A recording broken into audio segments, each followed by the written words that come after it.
সবাই আমারে মুলা কইয়া তুচ্ছ করস, ইজ্জত তো দিলি না তোরা। আমার নাম শুনলেই নাক চিপ্পা ধরস কেন? গন্ধ লাগে? মানলাম পেটের ভিতরে গিয়া আমি একটু বুমবাম করি, গ্যাস বানাই, তাই বইলে আমি কি ফেলনা নাকি? তোর এই পচা কলিজা সাফ করে কে? এই মুলা, জন্ডিসের জম আমি সাবান দিয়া ধুইয়া চকচকা কইরা দেই।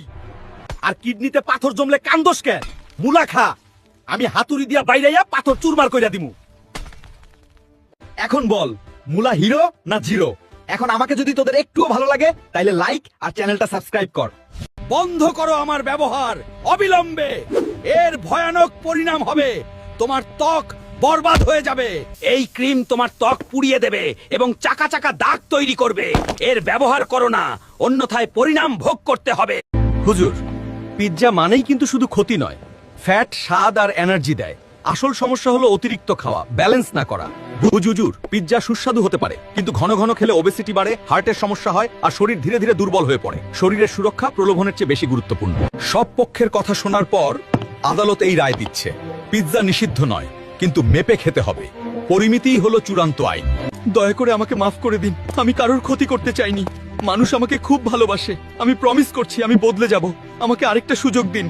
এবার নাটক বন্ধ কর, সোজা সত্যি কথা বল। আমি মানুষের পেট তো ভরিয়ে দিই, কিন্তু শরীরে পুষ্টির বদলে কিছুই দিই না। মানে কি? মানুষ আমাকে রোজ খায়, আর ধীরে ধীরে আমি তাদের অভ্যাসে পরিণত হই। আর তেল, ময়দা এবং লবণ সব চুপচাপ শরীরের ভেতরে জমা হতে থাকে। তার মানে তুই কি মানুষকে মারিস? না, আমি সরাসরি কাউকে মারি না। তবে আমি তাদের শরীরকে ধীরে ধীরে ভেতর থেকে দুর্বল করে দিই। এটাই তো নাকি মান? তোর সাথে আর কারা আছে? বার্গার, কোল্ড ড্রিঙ্কস এবং ফ্রেঞ্চ ফ্রাইস। আমি কি এত বড় অপরাধ করেছি? আমারে মাফ কইরা দেন, আমি আর কখনো ভুল করব না। বল ফুচকা, তুই মানুষকে অসুস্থ করিস কিভাবে? সত্যি করে বল, তোর এই কুকর্মে আর কে কে জড়িত? স্যার, আমি তো খুব টক ঝাল আর সুস্বাদু, আমি শুধু এই সুযোগটাই নিতাম। মানুষের পেটে গিয়ে আস্তে আস্তে হজম শক্তি গভীর করতাম, তারপর অ্যাসিডিটি, পেট ব্যথা আর কত রোগ আমি নিজেই জানি না। অনেক হয়েছে, ফুচকাকে নিয়ে রেডি হও, আমরা এখন কোর্টে যাচ্ছি।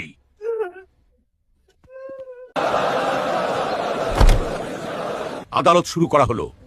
অভিযুক্ত ফুচকাকে কাঠগড়ায় আমি ত্রিফলা ভেজানো পানি, আমলকি, হরিতকি আর বহেরা এই 3 ফল থেকে তৈরি। যদি আপনার হজম দুর্বল হয়, কোষ্ঠকাঠিন্য থাকে, তাহলে আমাকে পান করুন।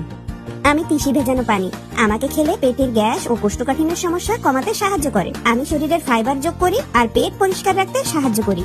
আমি মেথি ভেজানো পানি, পেটের সমস্যা, গ্যাস আর হজমের দুর্বলতায় আমি কাজে আসি। নিয়মিত খেলে পাচন শক্তিশালী হয় আর পেট স্বাভাবিক রাখে।